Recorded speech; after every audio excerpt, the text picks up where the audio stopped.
Before photography, every story was written and painted by hand.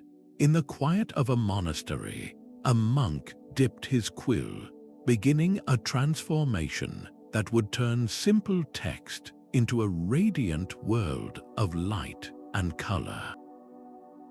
This is the art of illumination, a craft where pages became windows to the divine.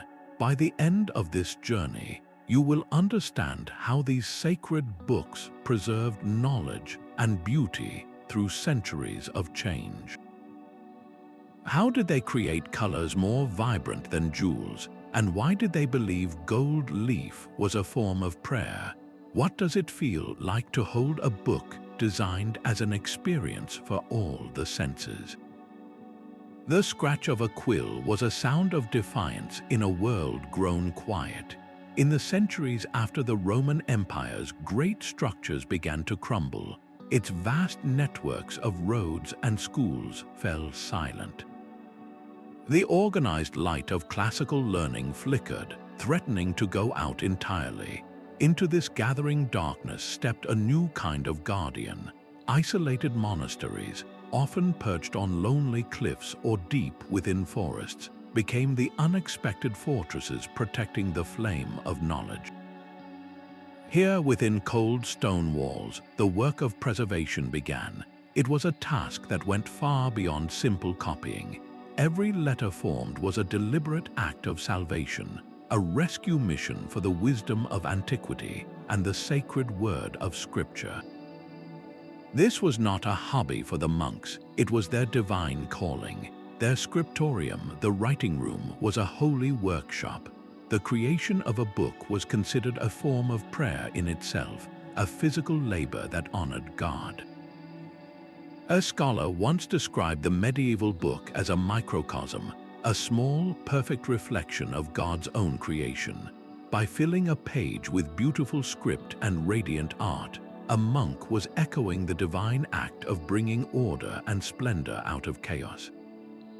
This profound belief that they were crafting a small piece of heaven on parchment is the essential foundation for everything that followed.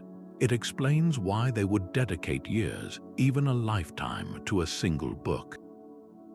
They were not just making an object, they were building an ark to carry civilization through a long age of uncertainty, ensuring that sacred and secular knowledge would endure for a future they would never see.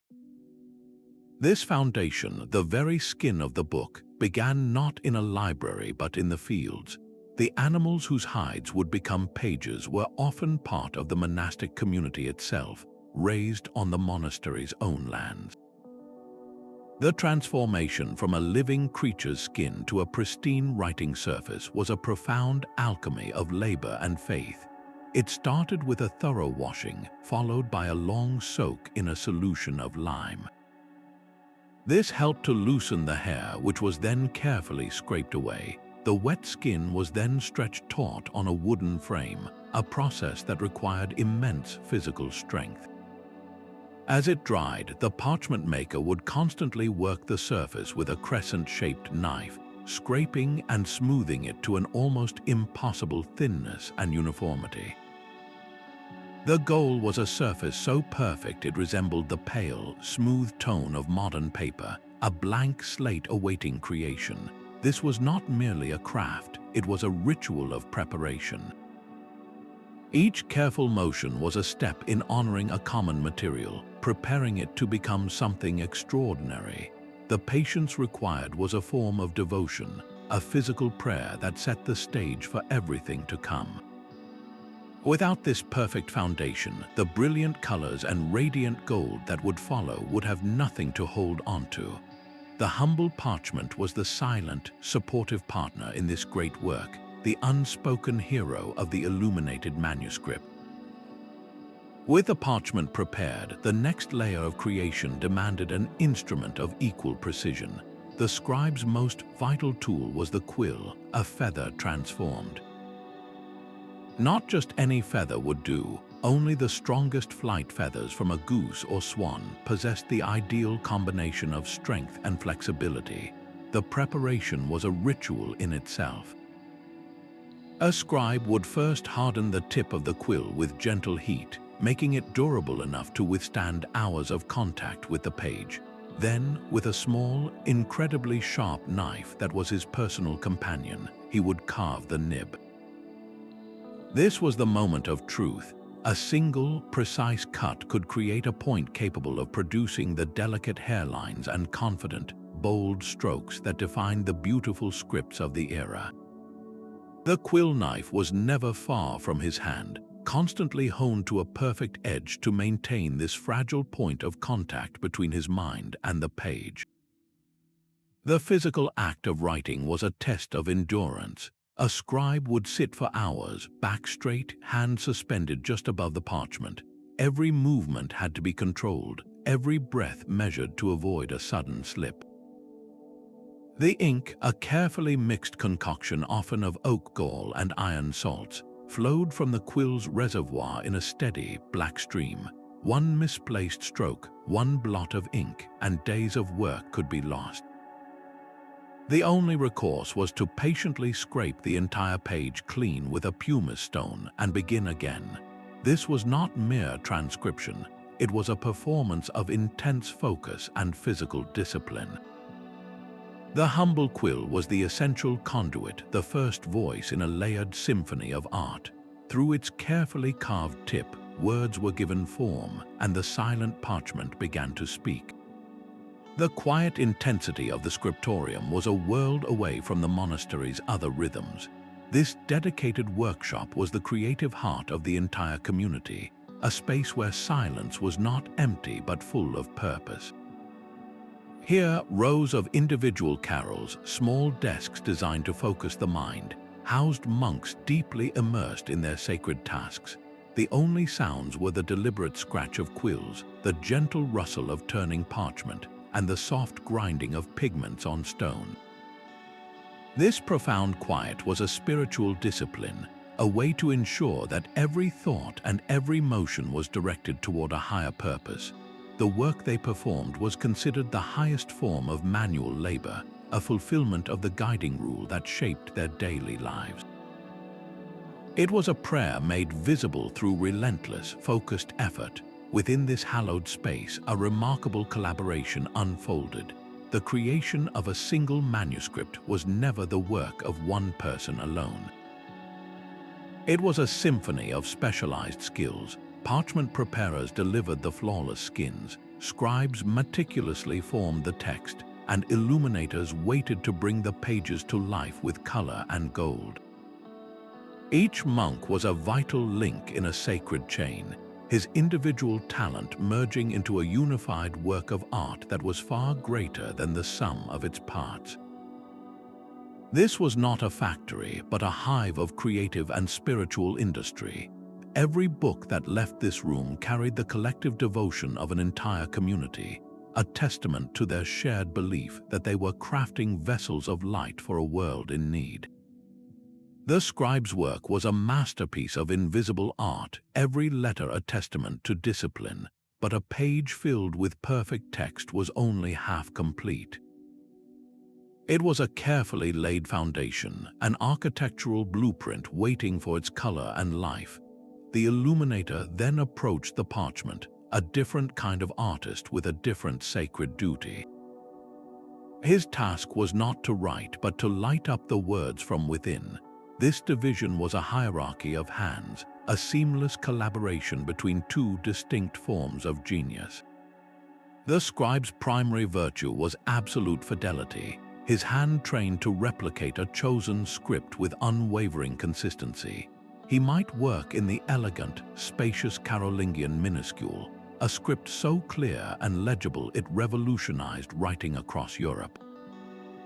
Or he might master the dense, vertical Gothic textura, where letters stood like a woven tapestry of text, demanding immense focus to execute. His final, crucial act was one of profound trust. He would leave precise, blank spaces in the text, gaps left open for the decorations he would never apply. These were the designated zones for another's artistry, the empty stages for the play of light. The illuminator who inherited these pages was often a figure of higher artistic standing. In later centuries, these masters might even work in specialized urban workshops, their skills so prized they transcended the monastery walls. His toolkit was entirely different from the scribe's quill and knife. He worked with brushes finer than a single hair, and his pigments were treasures gathered from the far corners of the known world. His job was to transform those blank spaces into a visual symphony. He painted the lively vignettes in the margins, the playful drolleries of imaginary beasts and everyday scenes that brought a smile to a reader's face. He gave form to the decorated initials that marked the start of a new chapter, letters so ornate they became miniature paintings in themselves. Can you picture opening a book and finding the first letter of a sacred text not merely written, but blooming into a scene of its own, a whole story contained within a single character? This was the Illuminator's magic. He was not an illustrator adding pictures to a story. He was a partner in revelation, using color and form to amplify the meaning of the words, to make the divine text resonate on a deeper, more emotional level.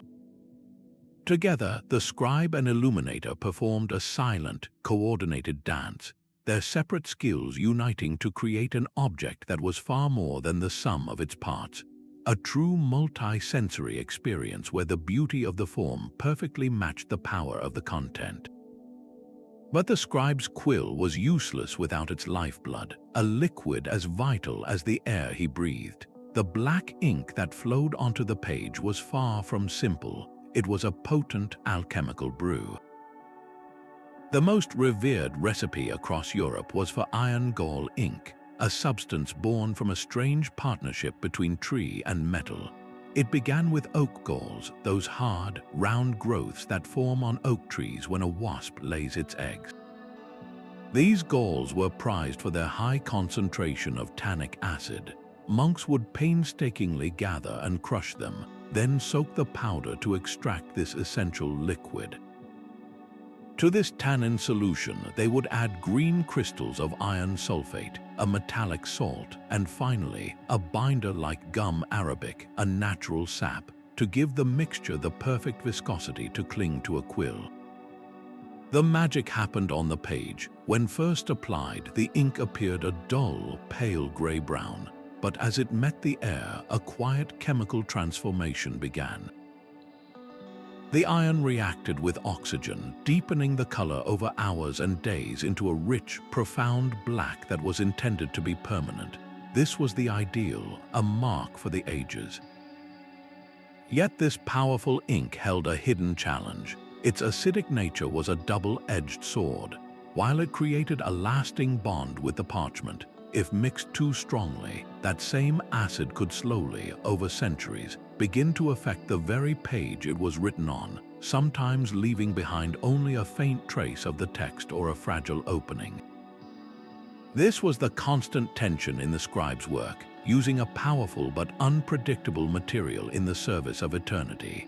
Alongside this chemical marvel, scribes also used carbon-based inks, made from the purest soot or lampblack suspended in a binder. This ink was gloriously black from the first stroke and less corrosive, but it could sit on the surface of the parchment, making it more vulnerable to scraping or flaking off. The choice of ink was a critical decision. Its consistency had to be flawless, not too thick to clog the delicate quill, not too thin to bleed across the precious parchment. The preparation was a precise science performed with the care of an apothecary. A batch that was too weak would fade into obscurity. A batch too strong might compromise the work it was meant to preserve. Every drop carried the weight of the words it formed, a fundamental element in the sacred act of making thought permanent. Gold leaf transformed the page into a window to heaven. This radiant metal was never just a sign of wealth, it was a profound theological statement. In an age lit by candle and sun, gold captured and multiplied light in a way no other material could. It became the perfect symbol for the divine, a visual echo of a heavenly realm described as filled with indescribable brilliance. To apply gold to a sacred text was to infuse the words with the very light of God, making the page itself a source of illumination. The process of gilding was as meticulous as it was mystical. Before a single flake of gold was laid, the illuminator prepared the parchment with a raised, sticky base. This was often a mixture called gesso, made from chalk or gypsum and a binder, or a red clay known as bole. He would paint this mordant in the exact shapes of halos, backgrounds, or the sweeping curves of an initial, building up a slight texture on the page. Then he waited for the perfect moment when the base was just tacky enough to hold the gold. The gold itself was beaten into leaves so astonishingly thin that a single breath could tear them. Using a special knife and a soft brush, the artist would lift a fragile sheet and gently lay it onto the prepared surface. Any excess was brushed away, leaving only the intended design cloaked in a dull, matte gold. The true magic came next. With a smooth, hard stone, often a piece of agate or even a wolf's tooth, the illuminator would burnish the gold. He rubbed it with a steady, practiced pressure, and under this friction, the metal underwent a transformation. Its dull surface awoke, becoming a mirror-like, brilliant plane that reflected light with a deep, liquid shine. This was the final, crucial step. It turned a decorative application into a radiant source. Imagine this page in its intended setting, not under the flat light of a modern museum, but in the flickering glow of a candle in a dark church or a monastery chapel. The gold would not sit still. It would shimmer and dance, alive with the moving light, making the holy figures and sacred words appear to glow from within. The page became a living, breathing icon. It was a physical bridge for the faithful, a tangible glimpse of a celestial light that was otherwise beyond human sight. This was the ultimate goal of illumination, to use supreme craftsmanship not for show, but to make the invisible visible. The illuminator's palette was a treasure chest of the earth itself. Each color held a story of distant lands, careful trade, and painstaking transformation. To create a brilliant blue, a monk might use ultramarine, a pigment more valuable than gold. It began as lapis lazuli, a semi-precious stone sourced from a single remote region in Afghanistan. These rough blue rocks traveled thousands of miles along ancient trade routes before reaching the monastery. There they were ground for days, sometimes weeks, into an impossibly fine powder. The process was so laborious that the resulting pigment was often reserved for the most sacred figures in a manuscript, like the Virgin Mary's robes, marking her with a celestial hue no other color could match. For a more accessible but still stunning blue, artists turned to azurite, a copper mineral that offered its own deep, resonant tones. The reds and oranges that brought flames and royal garments to life were just as dramatic in their origins. The most intense red came from vermilion, a pigment created through alchemy by combining mercury and sulfur. This process produced a brilliant, lasting color, but it came with a hidden risk, as the materials could be challenging for the artists who handled them. A gentler, though less permanent, red could be coaxed from the roots of the madder plant, while a vibrant orange red was made from red lead. Yellows shone with the warm, golden light of saffron, derived from the precious stigmas of crocus flowers or the steady, earthy tones of ochre clay. Greens emerged from the careful treatment of copper, creating a pigment called verdigris, or from the soft hue of crushed malachite stone. This was the painter's true alchemy. He began with raw minerals, dried plants, and other natural materials. Using a glass or stone muller, he would grind each substance on a flat slab for hours, crushing it into a powder so fine it felt like silk. But this powder was useless on its own. It needed a liquid to give it life and make it stick to the page. The binder was the final, crucial ingredient. Often this was glaire, a clear medium made from whipped and settled egg whites, or tempera made from pure egg yolk. When the powdered pigment was mixed with this binder, a miracle occurred. The dull, dusty powder bloomed into a luminous, liquid color. The artist now held a paint that could capture light, layer beautifully, and endure for centuries. Can you see him at his desk, a row of tiny shells or pots before him, each filled with a different, vibrant paste? He was not just a painter, but a chemist and a cook, transforming the raw ingredients of the world into a sacred rainbow, one meticulous grind and mix at a time. These vibrant pigments were a silent language speaking directly to the soul. An illuminator was far more than a skilled painter. He was a visual theologian, and his palette was his scripture. Each color he chose was a deliberate act of interpretation, reinforcing the sacred text with a layer of meaning that could be understood by all, whether they could read the Latin words or not. Gold, as we have seen, was the light of heaven itself, a direct representation of the divine. Blue, the color of the endless sky and the deep sea, was almost universally linked to the Virgin Mary, symbolizing her eternal truth and unwavering fidelity. It was a celestial hue that lifted the viewer's gaze from the earthly page toward heavenly realms. Red, the most visceral of colors, carried a powerful duality. It was the color of life's essence, evoking the profound commitment and deep feeling of Christ, as well as the courage of the martyrs. Yet it could also represent the fiery warmth of charity and divine love, a force that could both purify and comfort. Green was the color of spring meadows and new life, a symbol of hope, renewal, and the promise of resurrection. It was a visual breath of fresh air in a sacred narrative. White, often represented by the pure parchment itself or by delicate highlights, stood for innocence, purity, and spiritual perfection. This symbolic code transformed the act of reading into a multi-layered experience. A literate monk would read the words, while a layperson could read the colors, each receiving the same profound message through different senses. Imagine a page where the initial letter for a passage about Christ's ultimate offering blooms in a deep, resonant red, or where a scene of the Annunciation is bathed in heavenly blue and brilliant gold. The artist was not merely decorating, he was preaching in color, using this universal language to make complex theological ideas feel immediate, emotional, and accessible. This chromatic theology ensured that every illuminated manuscript was a complete spiritual tool, a work of art that educated the mind while elevating the heart. A single letter could become a doorway to an entire story.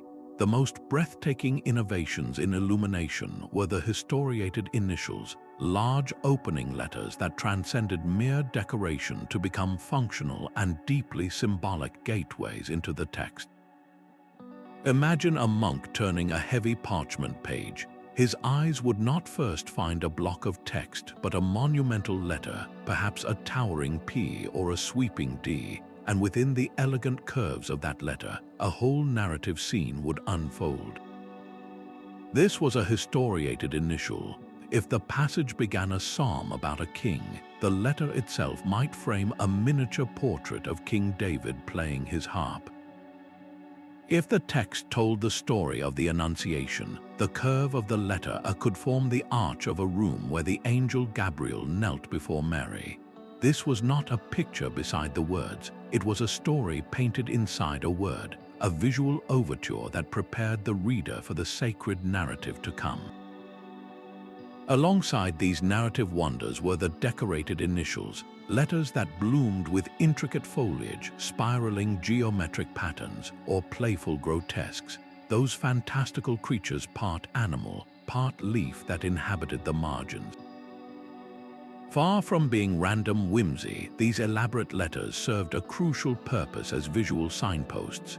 In a book with no page numbers or table of contents, they help the reader navigate, marking the start of a new chapter, a psalm or a gospel. They transformed the simple act of finding your place into a moment of discovery. Reading was no longer a linear march through words. It became an immersive visual journey. You would pause at the threshold of a new section, your gaze lingering within the miniature world of the initial, contemplating its scene and symbolism before you even began to read the first line. This moment of pause, of visual reflection, was the entire point. It elevated reading from a task of the mind to a full sensory and spiritual experience, inviting the viewer to step through the gateway of the letter and into the luminous world beyond. Yet within these same sacred pages, a riot of life unfolded in the borders. While the central text and miniatures remained devoted to holy subjects, the margins became a stage for the whimsical, the bizarre, and the deeply human. This world of marginalia is where a monk's imagination could truly run free. Here, among the vines and flourishes, you might find a knight jousting with a snail, a fox preaching to a flock of geese, or a rabbit wielding a sword as the hunter rather than the hunted. These were not careless doodles but deliberate creations, a parallel universe of imagery existing just a hair's breadth from the divine words. The purpose of these playful scenes has fascinated scholars for generations. Some suggest they served as gentle commentary, offering a thoughtful look at human follies and social customs. A proud lion clad in armor might reflect the pride of a local lord, while a monkey mimicking a scholar could be a light-hearted look at intellectual life. Others see them as lessons in character, using familiar animals and situations to illustrate ideas like greed or laziness in a way that was instantly understandable to anyone who gazed upon the page. And it is also possible they were a form of visual rest, a mental breath of fresh air for a scribe's tired eyes and a reader's weary mind after long hours focused on dense, complex text. This is the great paradox of the illuminated manuscript. On one side of a thin ink line, you have a solemn scene of a saint in prayer, bathed in celestial gold. On the other, a monkey plays the bagpipes while a two-headed creature chases its own tail. This was not a contradiction to the medieval mind, but a reflection of a complete worldview. It acknowledged that faith and devotion existed alongside the bustling, messy, and often humorous reality of everyday life. The sacred and the everyday were not locked in opposition. They were held in a creative and dynamic balance, two essential parts of a single, unified human experience, captured forever on the same piece of parchment. A reader did not need to understand a single written word to grasp the story unfolding before them. This was the power of iconography, a silent, universal language perfected by the Illuminators. Each saint, each biblical event, was given a consistent set of visual clues, a kind of spiritual shorthand that made complex narratives instantly accessible. The moment you saw an elderly, bearded man holding a set of keys, you knew it was Saint Peter, the guardian of the heavenly gate. A young, beardless man with a chalice from which a small serpent emerged was unmistakably Saint John the Evangelist, a reference to the legend of his drinking from a poisoned cup and surviving. Saint Catherine was never without the spiked wheel associated with her story, and Saint Jerome was almost always accompanied by his faithful lion. This visual consistency transformed the pages into a familiar landscape for the faithful. They could navigate the stories of their tradition with confidence, recognizing the holy players at a single glance. This system of symbols extended beyond individual figures to entire scenes. The Nativity, for example, was almost always depicted with the Virgin Mary reclining, the child in a manger, and the ox and ass close by. The crucifixion followed its own solemn rules of composition, creating a visual rhythm that was both comforting and instructive. For a largely non-literate population, this was not mere decoration, it was doctrine. the Illuminator was a teacher, his brush as important as a priest's sermon. He translated the profound and often complex lessons of the Church into clear, powerful, and unforgettable images that could be understood by a noble, a merchant, or a farmer alike. His role was one of faithful interpretation, taking the sacred text and giving it a visual form that would resonate in the heart and linger in the memory long after the book was closed. This shared visual language bound the community together in a common understanding, making the illuminated manuscript a powerful tool for unity and faith in a world where few could read the words for themselves. A single artistic formula never existed across the continent. The illuminated page became a canvas for local identity, its style shaped by the land, the culture, and the very light that fell upon the artist's desk. The first great flowering of this regional genius appeared in the misty isolation of the British Isles. Here, the insular style produced books like the Book of Kells, where pages seem woven from thread rather than painted with a brush. Intricate interlacing patterns, spirals that spin into eternity, and abstract animal forms knot together in a vibrant, almost hypnotic dance. This was an art of pure pattern, where the Word of God was encased in a visual rhythm as complex and layered as a Celtic hymn.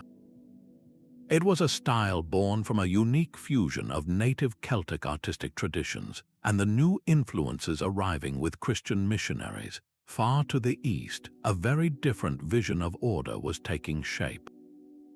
The Carolingian Renaissance, championed by the Emperor Charlemagne, sought to revive the clarity and grandeur of ancient Rome.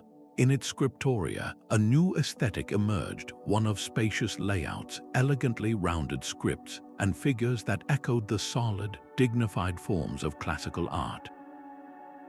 This was not an art of wild pattern, but of intellectual clarity, designed to make the sacred text legible, authoritative, and universally understood across a vast and diverse empire. As the first millennium turned, the Romanesque style swept across Europe, carried by the great pilgrimage routes. Its art was one of powerful expression over delicate realism. Figures became bold and emotional, their gestures dramatic, set against backgrounds of brilliant, contrasting colors. Deep lapis blue might meet vibrant vermilion red, and lush greens stand beside earthy ochre, creating pages of immense visual power meant to inspire awe and devotion in equal measure. The final, breathtaking evolution came in the 14th and 15th centuries with the International Gothic style. This was the age of the courtly artist, and the style reflected a new, refined sensibility. Figures became slender and graceful, draped in robes of liquid gold and soft, flowing color. The natural world, once a backdrop of symbolic patterns, now began to be observed with a fresh eye. Illuminators painted delicate flowers, carefully rendered birds, and landscapes that hinted at real depth. This style was truly international, flowing effortlessly from the courts of France to the palaces of Italy and beyond, a shared visual language for a European aristocracy connected by trade and taste. To trace these styles is to watch a map of Europe come alive. It reveals a continent united by a common faith, yet endlessly creative in how it chose to give that faith a voice, each region contributing its own unique note to a magnificent, centuries-long symphony of light. The shimmer of gold and lapis lazuli was a testament to power as much as faith. Creating a single illuminated manuscript was an investment that could rival the cost of building a small chapel, consuming years of labor, armies of skilled artisans, and fortunes in precious materials. This immense financial undertaking meant the patrons of these luminous books were a very exclusive group, the crowned heads of Europe, the highest ranks of the nobility, and the most powerful princes of the Church. For these individuals, a lavishly illuminated prayer book, known as a Book of Hours, was far more than a personal devotional object. It was a portable declaration of status, a perfect fusion of conspicuous piety and equally conspicuous wealth. To hold such a book was to announce your place at the very pinnacle of society, someone who could command the finest artists and afford pigments more expensive than jewels. This creative exchange was the engine of the medieval art economy. The immense sums paid by a duke or a bishop did not simply purchase a beautiful object, they sustained an entire cultural ecosystem. This patronage supported the monastic scriptorium for years, or funded a specialized urban workshop, allowing masters to train apprentices and push the boundaries of their craft. The influence of the patron reached deep into the book's very pages. A royal patron might request that their own portrait be included kneeling in devotion before the Virgin Mary, eternally linking their earthly authority to divine favor. A noblewoman might commission a book filled with images of saints known for protecting women and children, reflecting her personal concerns and social role. The choice of saints, the richness of the decoration, even the specific prayers included, all served as a unique fingerprint of the person who paid for its creation. Each manuscript, therefore, becomes a layered historical document. It tells us not only a sacred story, but also a very human one, revealing the tastes, ambitions, and intricate power structures of the world that brought it into being. But the true revolution came when this sacred art found its way into the home. For the wealthy merchant or the lady of a noble house, the most precious book was not a massive church Bible but a personal book of hours.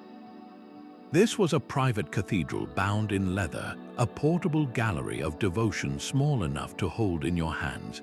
Its contents were designed for the rhythm of a layperson's day, not the strict schedule of a monastery. It held a calendar of saints' days to guide one through the year, psalms for quiet reflection, and prayers dedicated to the 8 canonical hours, from the first light of dawn to the deep quiet of night. This was a book for personal conversation with the divine. Its incredible popularity, soaring from the 13th century onward, created an unprecedented demand for artists. Wealthy families now wanted their own customized portals to heaven, and workshops worked tirelessly to meet this new market.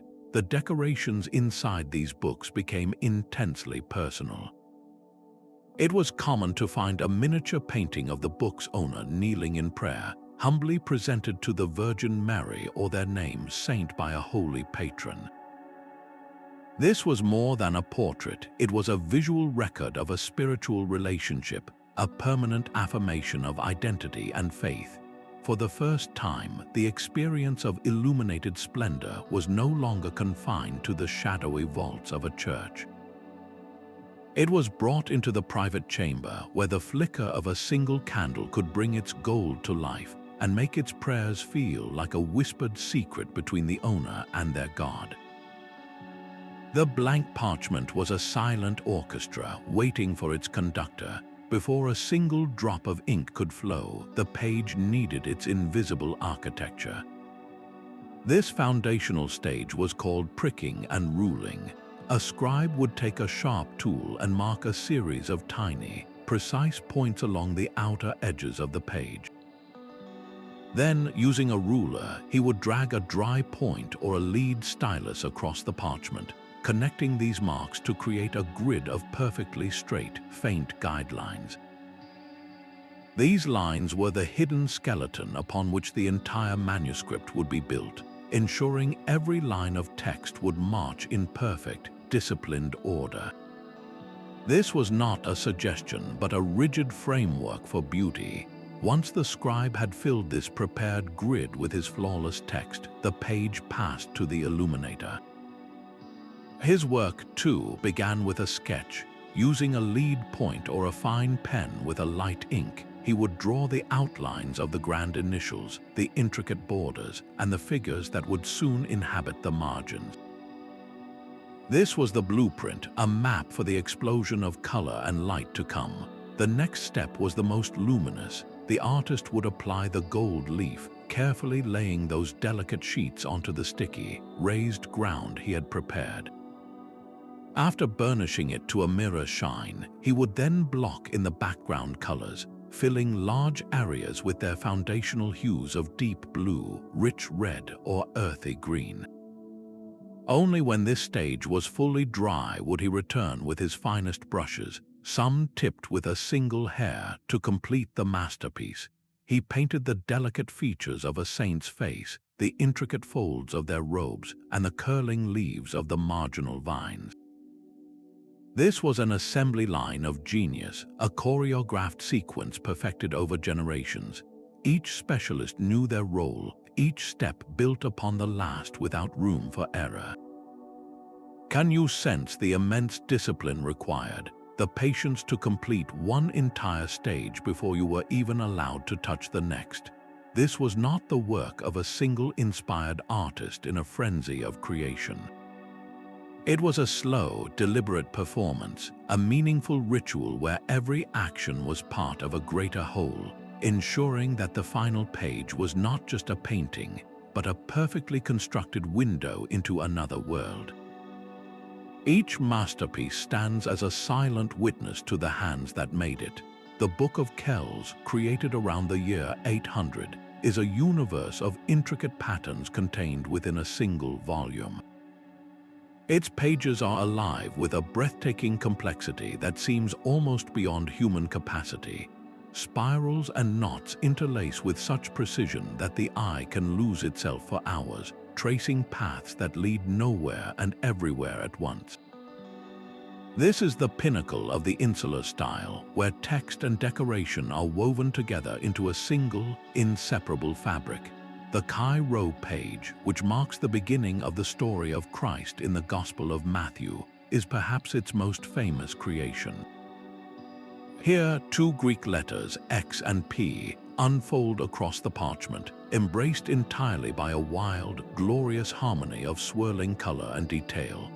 Tiny, hidden faces of humans and beasts peer out from the labyrinthine designs, each curve and line a deliberate act of devotion. It is not a literal illustration, but a meditative map of the divine, an abstract hymn rendered in vibrant ink and pigment. Its creation required a profound understanding of geometry and an almost superhuman level of patience, a testament to the belief that the Word of God deserved the most extravagant visual frame the human mind could conceive. From the isolated monasteries of Ireland, this book carries the echo of a unique spiritual and artistic vision, one that saw the sacred not in realistic forms, but in the endless, mysterious patterns of creation itself. Not far away, in both time and spirit, the Lindisfarne Gospels reveal a different kind of miracle. Created on the wind-swept holy island of Lindisfarne, this book is a physical record of cultural fusion. Its pages harmonize the native Celtic love for intricate metalwork patterns with the animal interlacing of Germanic art, and the classical sense of form and figure inherited from Mediterranean and Byzantine models. The result is a breathtaking synthesis. You can see the Celtic spirals dancing in the carpet pages, those stunning full-page designs that resemble woven textiles.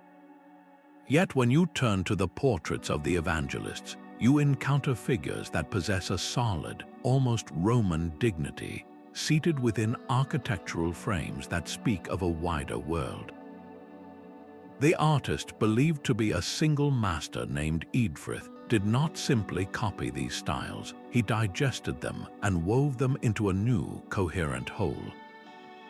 This book is a quiet argument for the power of connection, showing how artistic traditions, once separate, could meet on a remote island and create something entirely new and magnificent. It stands as a bridge between worlds, a luminous artifact from a time when cultures were meeting and blending, finding common ground in the service of a shared faith. The sacred scriptorium was no longer the only source of light. A profound transformation began in the growing cities of Europe, where the rise of universities created an insatiable demand for knowledge. Students and scholars needed textbooks on law, medicine, and philosophy, and they needed them quickly. This was a demand the slow, deliberate pace of monastic production could not meet.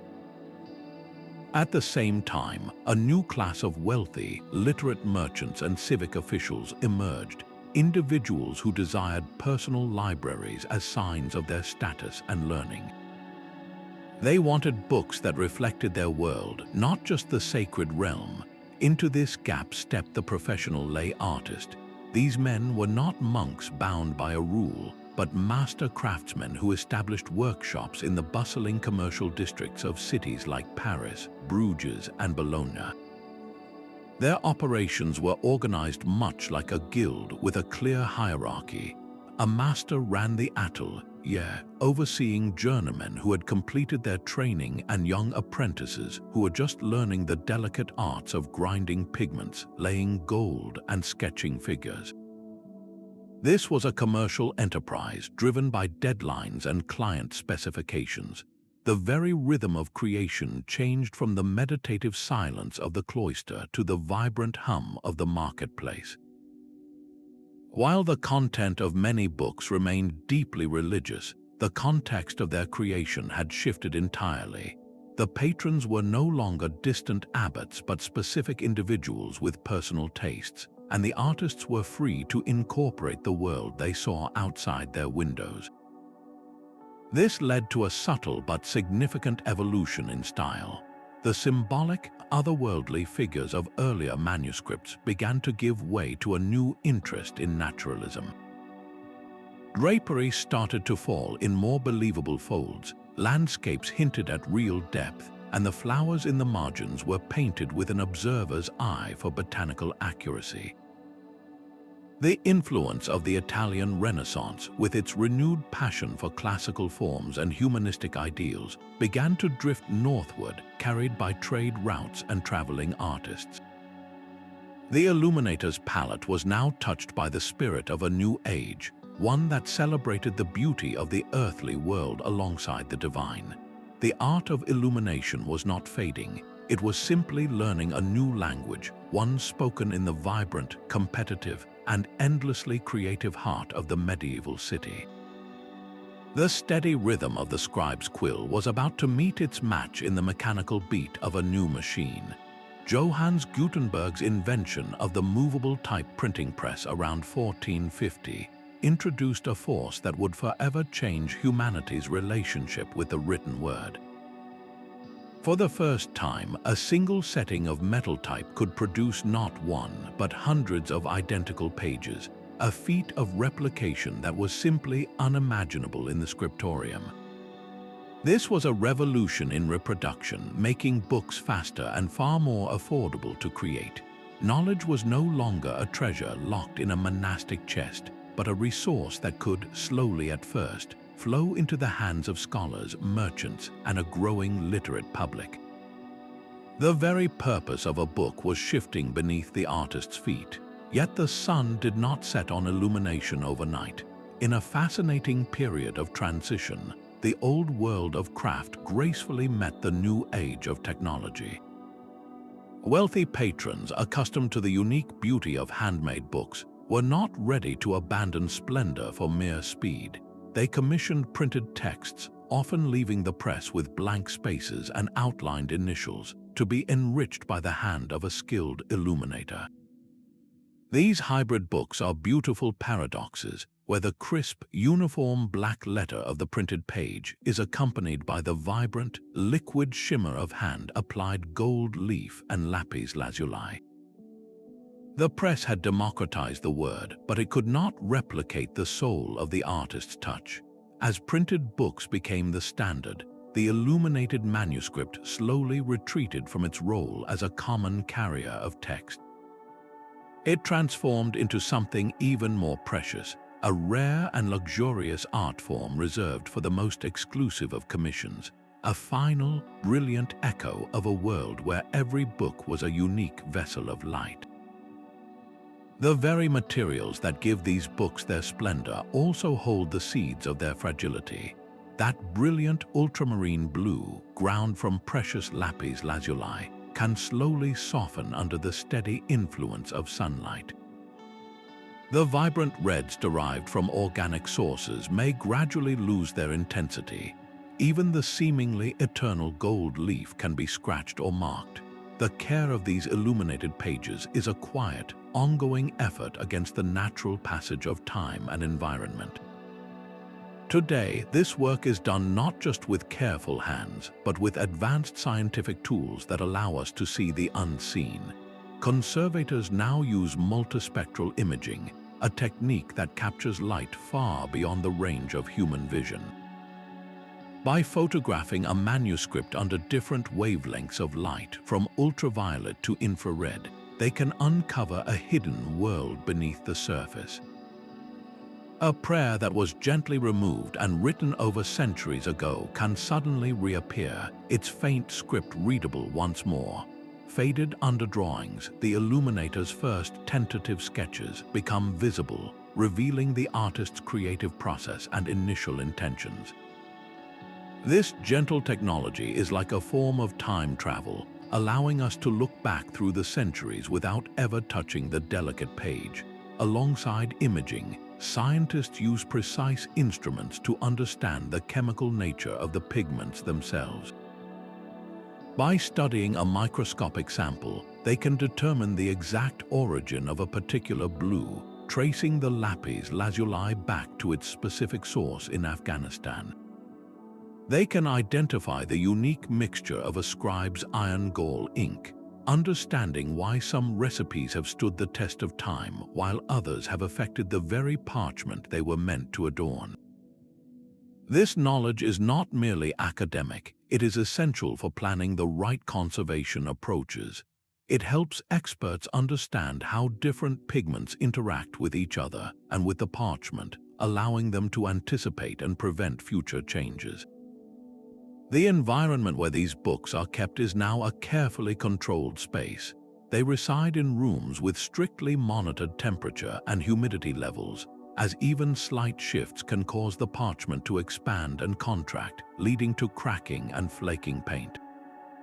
The lighting is kept low, often using filters to block out the most harmful ultraviolet rays, because light is both the source of their beauty and a primary cause of their slow change. This creates a thoughtful challenge for museums and libraries: how to balance the public's deep desire to see these masterpieces with the absolute need of preserving them for the future. Every moment a page is exposed to light and air is a tiny, gradual step toward its eventual softening. The ultimate goal is not to keep these treasures away in darkness forever, but to become their thoughtful guardians. It is a responsibility we hold for the generations that will follow, ensuring that these luminous windows into the medieval mind, these testaments to human devotion and creativity, will continue to shine their light for 1,000 years to come. That luminous legacy did not end with the last stroke of a medieval brush. The visual language of illumination, born in quiet scriptoria, would echo through the centuries, finding new voices in movements that also sought to merge beauty with meaning. In the 19th century, a group of young English artists known as the Pre-Raphaelite Brotherhood looked back past the Renaissance, searching for a purer, more spiritual form of art. What they found were the illuminated manuscripts of the Middle Ages. They were captivated by the brilliant, unmodulated colors, the meticulous attention to natural detail in every leaf and flower, and the deeply symbolic narratives. Their own canvases began to mirror these qualities, filled with jewel-like tones, complex compositions, and a sense of devout storytelling that felt directly inherited from those hand-painted pages. It was a conscious revival, an attempt to recapture an art they believed was both more honest and more deeply connected to the human spirit. This same yearning for authenticity fueled the arts and crafts movement, led by the visionary William Morris. He spoke out against the impersonal production of the industrial age, advocating instead for a return to the handcrafted excellence of the medieval workshop. For Morris, the illuminated manuscript was the ultimate model. He saw in it a perfect unity of design and purpose, where every element, from the letter forms to the border decorations, was integrated into a harmonious whole.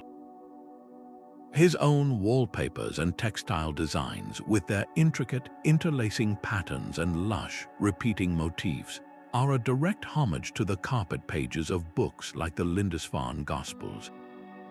He was not copying the past, but channeling its core principle, that true beauty lies in the marriage of skilled craftsmanship with thoughtful, integrated design. This principle is far from a relic. Look at the world of modern graphic design, and you will see the DNA of the Illuminators' art. The use of decorated initials to mark the start of a new chapter in a book, the integration of illustration with text in a way that creates a single, cohesive visual experience, the delicate line work in contemporary branding, all of these are techniques perfected 1,000 years ago. The fundamental human desire to make a page, a screen, or an object not just functional but beautiful, to weave together word and image into a story that speaks to both the eye and the mind, remains as vital as ever. The medieval masters were not just creating books, they were establishing a visual grammar for meaningful creation, a language we are still learning to speak. A quiet revolution is unfolding in library conservation labs, where the glow of a scanner has replaced the candle's flame. Through high-resolution digitization, the world's great libraries and museums are building a new kind of scriptorium, one without walls. These projects create digital manuscripts of such stunning clarity that you can zoom in to see the individual brushstrokes in a saint's halo or the faint pressure marks left by a scribe's ruling stylus. A student in Tokyo can now study the intricate patterns of the Book of Kells on their laptop, while a history enthusiast in Brazil can explore the lush miniatures of a French Book of Hours, all from the comfort of their home. This unprecedented access has opened up treasures that were once held in secure collections, transforming them from distant objects into intimate, explorable experiences. The virtual page becomes a new kind of parchment, inviting a global community to share in the same wonder that once belonged only to kings and abbots. Yet this digital preservation is more than just a convenient copy. It is a form of safeguarding, creating a lasting record that can endure beyond the natural aging that affects original pages over time. The spirit of care that guided the monks now finds its expression in the silent, precise work of the scanner, ensuring these masterpieces can enlighten minds for centuries to come. This technological bridge has not only made the old accessible, but has also inspired a new wave of creators to pick up the torch, or rather, the stylus. Contemporary artists are reinterpreting the Illuminator's art with modern tools, using digital tablets and software to paint with light in ways the medieval masters could never have conceived.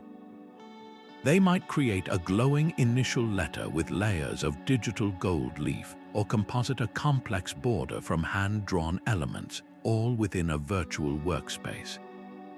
The fundamental goals, however, remain strikingly familiar. They are still storytellers, blending image and text to create a cohesive whole. They are still craftspeople, obsessed with the detail of a line and the harmony of a color palette. The tools have changed from quill and parchment to pen and screen, but the core human impulse to make words beautiful, to elevate communication into an art form, is as alive as it was 1,000 years ago. This creative energy is spilling over into online spaces, where a vibrant community of enthusiasts gathers.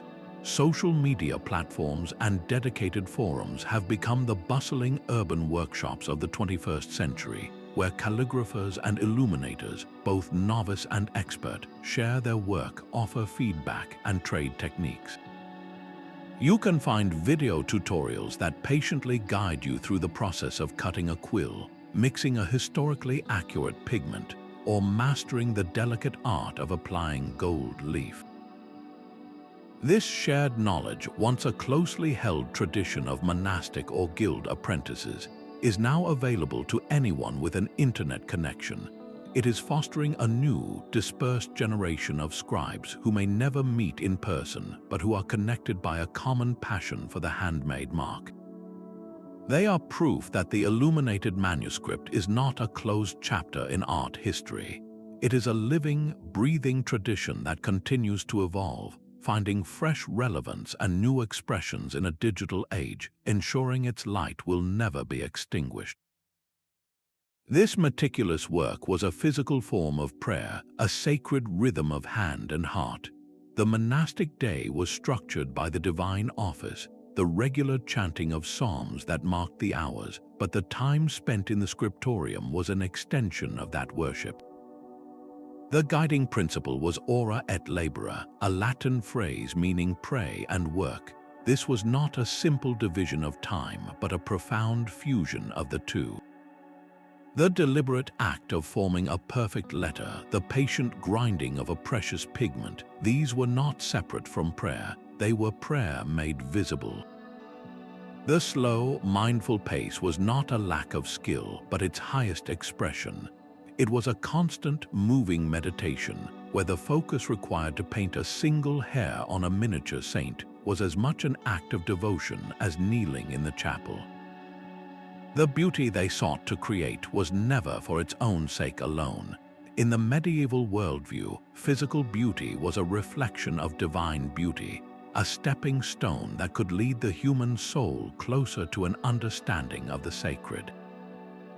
A brilliantly painted page was not merely decoration, it was a theological argument. It was a tangible expression of the belief that the Creator's world was one of order, harmony, and splendor, and that a human-made object could, in its own small way, echo that perfect creation. This spiritual foundation infused every stage of the book's creation with a purpose that transcended the physical. The scribe was not just copying words, he was embodying the word. The illuminator was not just applying color, he was channeling divine light. This mindset transformed the entire endeavor from a skilled craft into a spiritual discipline, ensuring that the final book was more than a repository of information. It was a holy artifact, a vessel that carried not only sacred text but the concentrated devotion of every individual who had a hand in its creation. The page itself became a symbolic place, charged with a quiet power that resonated with anyone who held it. Here is a page from a book of hours, a complete universe of devotion contained within a single sheet of parchment. Your eye is drawn first to the miniature painting at the top, a window into a sacred story like the Annunciation.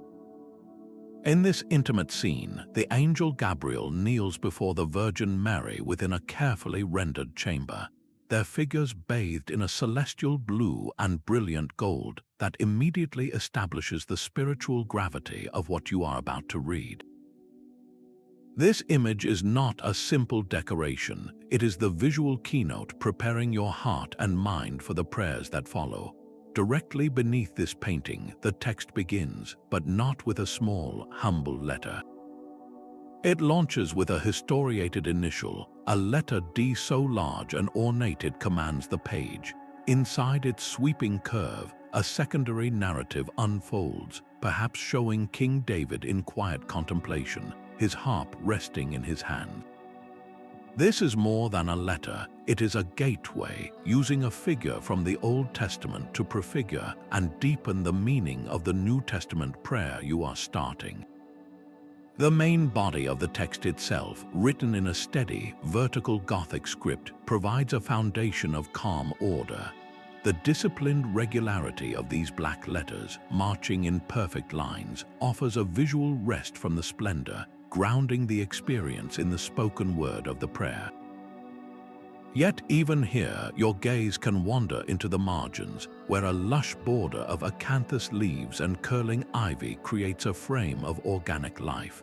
Woven into this foliage, a playful scene might catch your eye, a monkey strumming a lute. This whimsical detail is not out of place. It is a deliberate reminder of the world just outside the sacred text, a moment of gentle humanity that makes the divine all the more accessible. Can you feel how these layers work in concert?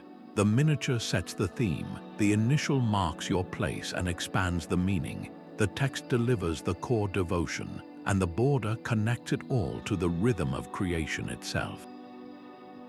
To engage with this page is to participate in a multi-sensory ritual where your eyes, your mind, and your spirit are all invited into a single, harmonious act of reflection.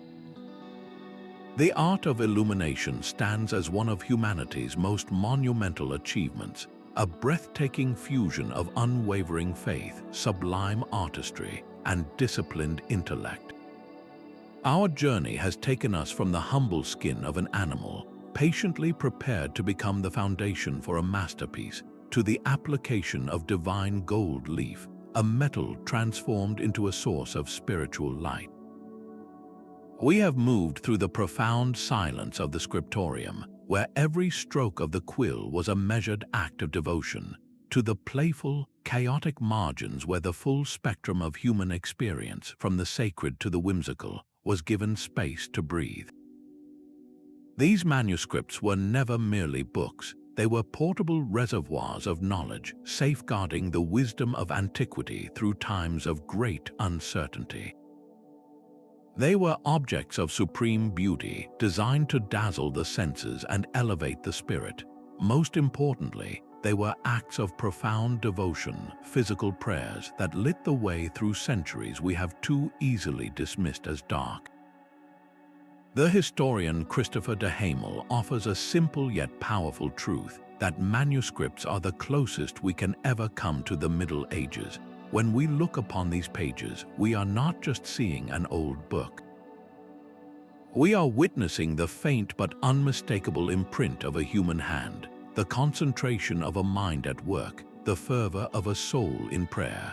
Their visual splendor continues to speak directly to us across the vast expanse of time, a timeless reminder of a fundamental human capacity. It is our enduring ability to transform the most ordinary materials into the extraordinary, to find radiant light within the text, and to create profound beauty as a deliberate act of reverence for something far greater than ourselves. That luminous legacy now rests in your hands. If this journey into the quiet scriptoria and radiant pages has sparked a sense of wonder, you can carry the exploration forward. The world's great libraries have performed their own modern miracle, digitizing these treasures so anyone with an internet connection can now turn their virtual pages. You can zoom into the intricate patterns of the Book of Kells or admire the delicate brushwork in a French Book of Hours, all from the comfort of your home. These digital archives are a gift, making a once exclusive art form available to all. As you reflect on this craft, consider the forms of illumination that surround us today. How do we use design and artistry to give deeper meaning to our own words and ideas? Perhaps it is in the carefully chosen font of a beloved book, the elegant layout of a website, or the hand-drawn illustration in a personal journal. These are our modern acts of adding light to communication, our way of making the ordinary feel extraordinary. I would love to hear what part of this story resonated most with you. Was it the patient discipline of the scribe, the spiritual symbolism of the colors, or the playful humanity of the marginal doodles? Share your reflections in the comments below. It is a wonderful way to continue our shared conversation. If you enjoyed this deep dive into medieval history, liking this video and subscribing to the channel helps immensely in bringing more stories like this to light.